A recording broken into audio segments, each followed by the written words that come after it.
Oke, halo Miss Eni dan halo semuanya. Di sini kami akan mempresentasikan tentang advertising iPhone. Sebelumnya saya akan perkenalkan diri saya dulu dan teman-teman saya.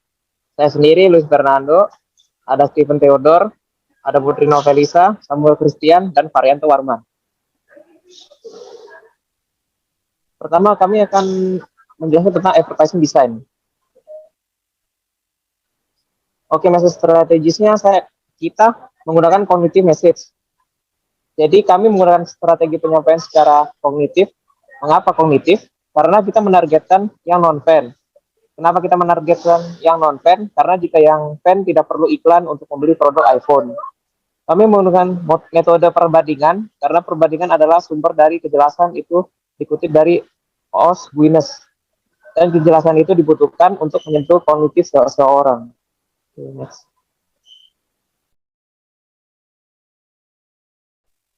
Berikutnya ada iklan. Iklan dibagi ada dua. Yang pertama itu ada rasional.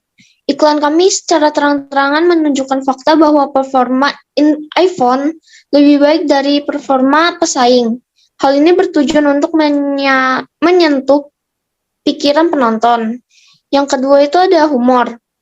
Di iklan kami itu tidak ada konsepnya, namun saat syuting, aktor berimprovisasi untuk memunculkan humor pada iklan.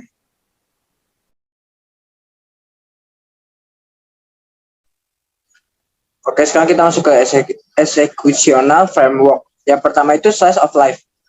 Kami menggunakan eksekusi slice of life, yaitu dengan menunjukkan sepotong dari kehidupan mahasiswa, yaitu bermain permainan ponsel atau disebut sebagai game-game ponsel.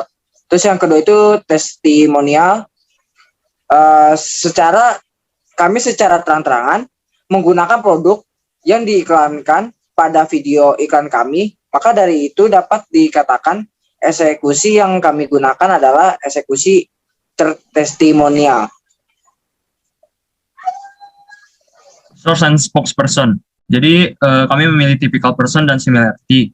Untuk typical person adalah sesuai dengan namanya itu, aktor-aktor yang berperan dalam video kami hanyalah orang-orang biasa, bukanlah sebuah artis, bukanlah sebuah CEO, pejabat, influencer, melainkan hanyalah mahasiswa dari universitas biasa.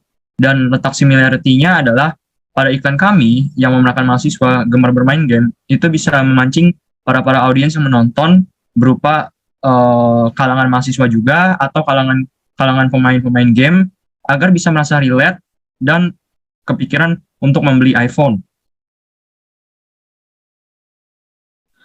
Oke, selanjutnya saya di sini akan menjelaskan tentang tradisional advertising media. Dan media tradisional yang kami pilih adalah majalah. Mengapa kami memilih majalah? Karena kami sadar majalah itu memiliki segmentasi yang tinggi dan target audiens yang jelas.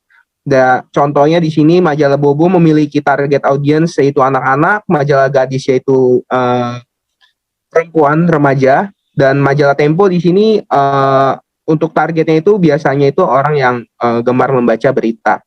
Lalu di sini ada sifat dari majalah itu sendiri yang berupa keuntungan yaitu long life. Kenapa sih majalah itu long life?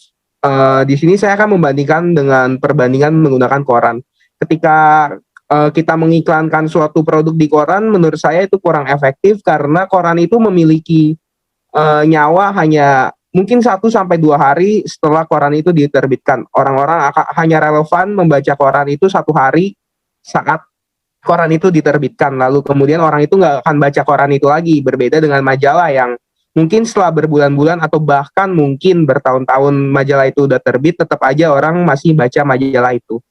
Lalu di sini ada keuntungan lagi yaitu gambarnya yang bagus. Nah, di sini produk kami yaitu iPhone yang memiliki nilai eksklusivitas yang sangat tinggi akan sangat cocok untuk ditampilkan di iklan majalah karena majalah sendiri memiliki high color quality atau kualitas warna yang tinggi, cocok dengan iPhone.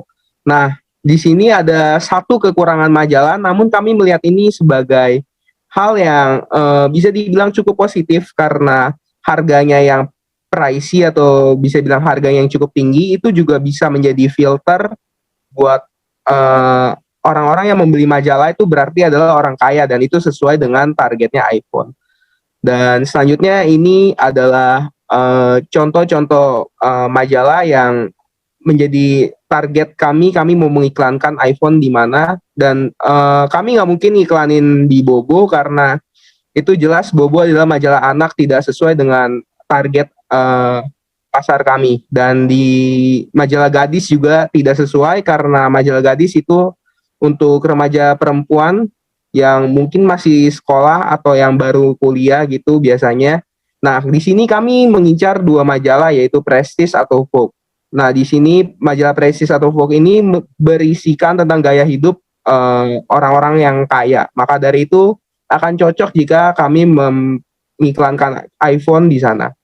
Oke, sekian presentasi dari kami. Mohon maaf kalau ada salah kata. Thank you.